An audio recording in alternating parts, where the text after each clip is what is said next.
మా ఊరు బిడకన్న జైరాబాద్ దగ్గర ఉంటుంది. జనసంఘం మండల్, సంగారెడ్డి జిల్లా. నేను ఒక చిన్న రైతును. ఇక్కడున్న చిరుధాన్యాల పంటలు, పప్పు ధాన్యాల పంటలు ఇక్కడ ఎందుకు తీసుకొచ్చినామనంటే, మాది నీళ్లు లేని ప్రాంతము. ఒక ఎర్ర భూమిలో, బండ భూమిలోనే మేము పంటలు పండించుకుంటాము. ఒక 100 మంది రైతులము, 150 మంది రైతులము మా దగ్గర. అరణ్య సంస్థ మాది.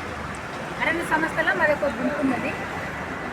మేము 300 ఎకరాల భూమిలో పండ్ల చెట్లతో పాటు ఈ చిరుధాన్యాల పంటలు కూడా పెట్టుకొని మా ఫ్యామిలీకి, మా కుటుంబాలకు చిన్నగా నీళ్ళు వేయి మేము అందరం కలిసి అరణ్య సంస్థలో మేము ఇవి పప్పు ధాన్యాలు, పిండి ధాన్యాలు, అన్నం ధాన్యాలు, కారం పొచ్చి ధాన్యాలు ఇవన్నీ కూడా కలిసి మేము ఆ సంస్థలో కూడా మేము అందరం కలిసి ఇక్కడ హైదరాబాద్కు ఇట్లా చదివిన పిల్లలకు, పెద్ద మనుషులకు ఈ పాత పంటలు మునిగిపోకుండా మనకేముండాలంటే మందులు లేని వ్యవసాయం, తాత ముత్తులు సంబంధించిన ఇతనం, మునిగిపోయిన ఇతనం ముందుకు తీసుకురావాలనే ఉద్దేశంతో మేము చాలా కష్టపడుతున్నాం సార్. ఇప్పుడు 20-25 సంవత్సరాల సంది కూడా మేము అరణ్య సంస్థలో పనిచేసుకుంటున్నాము. మా సొంత వ్యవసాయంలో కూడా పనిచేసుకుంటున్నాము. మేము పప్పు విధానం ఎట్లా బలగొట్టాలి, అన్నం ఎట్లా వండుకోవాలి, రకరకాలతోటి మా దగ్గర మేమున్న పిల్లలకు నేర్పుతూ మా దగ్గర ఒక ట్రైనింగ్ కూడా నడుస్తుంది. ఒక 13 రోజుల కోర్సు నడుస్తుంది. అక్కడ వచ్చి పర్మకల్చర్ అని అక్కడ ఆ ట్రైనింగ్లో కూడా పాల్గొంటున్నారు. చాలామంది వస్తున్నారు మా దగ్గరికి. ఇక్కడ కూడా మేము పెద్ద పెద్ద మీటింగ్లలో కూడా వచ్చి చూపిస్తున్నాము. ఇది పేర్లు మాకు తెలుసు, ఇది ఏ కాలంలో పెట్టాలో మాకు తెలుసు. నేను ఎక్కువ విత్తనాలు నెత్తు వేస్తా, తీసుకొస్తా, రైతులకు ఇస్తా.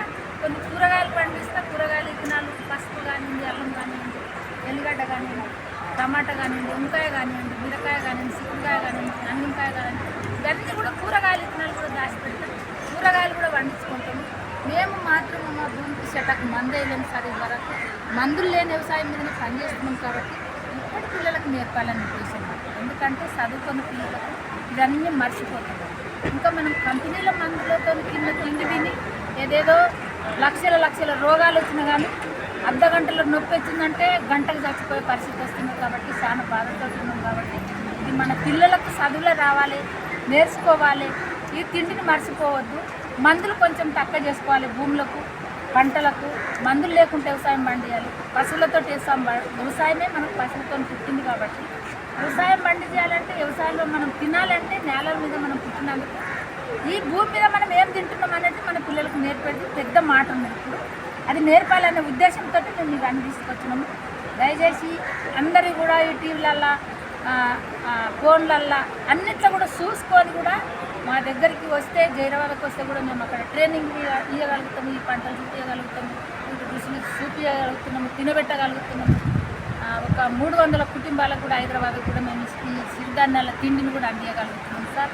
నూనెతోని, పప్పులతోని, బియ్యంతో, పసుపు, అల్లము, ఇంకా రకరకాల మేము కారం తయారు చేసి కూడా పంపించగలుగుతున్నాము. మీకు అందరికీ నమస్తే. ఇక్కడ ఈ స్టాళ్ళల్లో పెట్టినందుకు కూడా ఇక్కడ వచ్చి చూస్తున్నారు, తీసుకుపోతున్నారు కొన్ని విత్తనాలు. ఇంకా తీసుకుపోయి కూడా భూములలో పెడతారో లేదో నాకు తెలియదు. మేము ఇండ్ల మీద చేస్తాం వ్యవసాయం అన్న మాట అంటున్నారు. కొన్ని కూరగాయలు అసలు తీసుకుంటున్నారు. ఇంకా ఒక్కొక్కటి మొదలు పెడతారేమో అని ఆశతో ఉండదు. కానీ ఇంటి పేర్లతో సహా కూడా పిల్లలకు నేర్పియాలి. ఫస్ట్ మనం పెద్ద మనసులో ఉన్నాం కాబట్టి మన తెలివిని మన పిల్లలకు వంచాలి ఉద్దేశంతో మేము ఇవన్నీ తీసుకొస్తున్నాం. మీకు అందరికీ నమస్తే.